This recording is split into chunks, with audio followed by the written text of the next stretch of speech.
అనుకున్న టైంలో మళ్ళీ ఒక్కసారిగా క్షిపణుల దాడులు చేయడంతో మళ్ళీ అశాంతి అయితే కొనసాగుతుంది. మరి ఇక యుద్ధం ముగిసినట్ట లేనట్ట, హార్మోజ్ని ఓపెన్ చేసి మళ్ళీ క్లోజ్ చేశారట, అంటే మళ్ళీ సంక్షోభంలోకి వెళ్తున్నావా ఏంటనేది ఆలోచించుకోవాలి. ఇక మరో ముందడుగు అమరావతికి సంబంధించి మరో ముందడుగు ఇక్కడ అమరావతిలో దేశంలోనే తొలి క్వాంటమ్ హార్డ్వేర్ టెస్ట్ బెడ్లట 14న ప్రారంభించబోతున్నారు సీఎం చంద్రబాబు. భవిష్యత్తులో క్వాంటమ్ కంప్యూటర్లు విడిభాగాలు రాజధానిలో తయారు చేయాలి అన్నది లక్ష్యం. రాష్ట్ర రాజధాని అమరావతిని ప్రపంచ స్థాయి క్వాంటమ్ హబ్గా తీర్చిదిద్దాలనే లక్ష్యం దిశగా కీలకమైన ముందడుగు పడింది.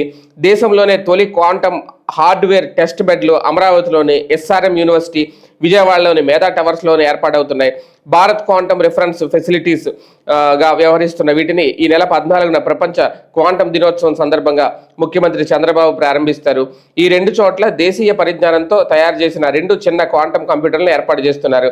క్వాంటమ్ వ్యాలీ ఆలోచన మొగ్గతొడిగాక ఆ రంగంలో విశేష నైపుణ్యం ఉన్న దేశ విదేశీ నిపుణులతో స్టార్టప్ కంపెనీగా ఏర్పాటైన క్యూబిట్ 4 సంస్థ ఈ క్వాంటమ్ కంప్యూటర్లను అయితే రూపొందించింది. మొత్తంగా ఇప్పుడు ఒక కీలక అడుగు పడబోతోంది అమరావతిలో, అది కూడా క్వాంటమ్కు సంబంధించి. అలాగే నారీ శక్తికి పట్టం కడతామంటూ ప్రధాని మోడీ ప్రత్యేక వ్యాసం. మహిళా రిజర్వేషన్ల బిల్లుకు అందరూ మద్దతు పలకండి అనేది. అలాగే 2016కు ముందు ప్రభుత్వం ఇంటి పట్టా ఇస్తే అమ్ముకోవచ్చు, 75 లక్షల పేద కుటుంబాలకు లబ్ధి, 1.37 లక్షల ఎకరాల సర్వీస్ ఈనాం భూములకు 22A నుంచి విముక్తి, త్వరలో చట్టం. సీఎం చంద్రబాబు కీలక నిర్ణయాలు. అలాగే మహిళల్ని జిహాదీలుగా మార్చేందుకు ఖవాతీన్ గ్రూప్ ఇన్ఛార్జిగా హైదరాబాద్ యువతి సైదా బేగం. యువతను ఉచ్చులోకి లాగేందుకు సామాజిక మాధ్యమాలే వేదిక.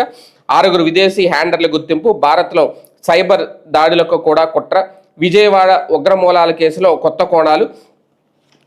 విజయవాడ ఉగ్రమూలాల కేసు దర్యాప్తులో సంచలన విషయాలు వెలుగులోకి వస్తున్నాయి. జిహాదీ కార్యకలాపాల్లో మహిళలను భాగస్వాములు చేసేందుకు విదేశీ హ్యాండర్లు మహిళలతో ఖవాతీన్ పేరిట ఏకంగా ప్రత్యేక విభాగాన్ని ఏర్పాటు చేసుకున్నారు. సామాజిక మాధ్యమాల ద్వారా మహిళల్ని ఉచ్చులోకి లాగేవారు. ఈ కేసులో చిక్కిన హైదరాబాద్కు చెందిన సైదా బేగం ఖవాతీన్ బాధ్యతలు చూసేవారు. ఆమెకు పాకిస్తాన్, జమ్మూ కాశ్మీర్లోని జిహాదీలతో సంబంధాలున్నాయని ఏపీ కౌంటర్ ఇంటెలిజెన్స్ సెల్ గుర్తించింది. భారత్లో ఇస్లామిక్ రాజ్య స్థాపనే లక్ష్యంగా యువతను జిహాద్ వైపు మళ్లించిన వారిలో ఆల్ హకీం షుకూర్ కాకుండా మరో 5 విదేశీ హ్యాండర్లు కూడా ఉన్నట్లు తెలిసింది.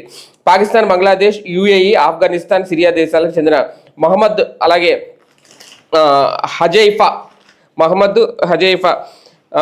నీంజా, హేమ్రోక్సీ, అబు మహరీబ్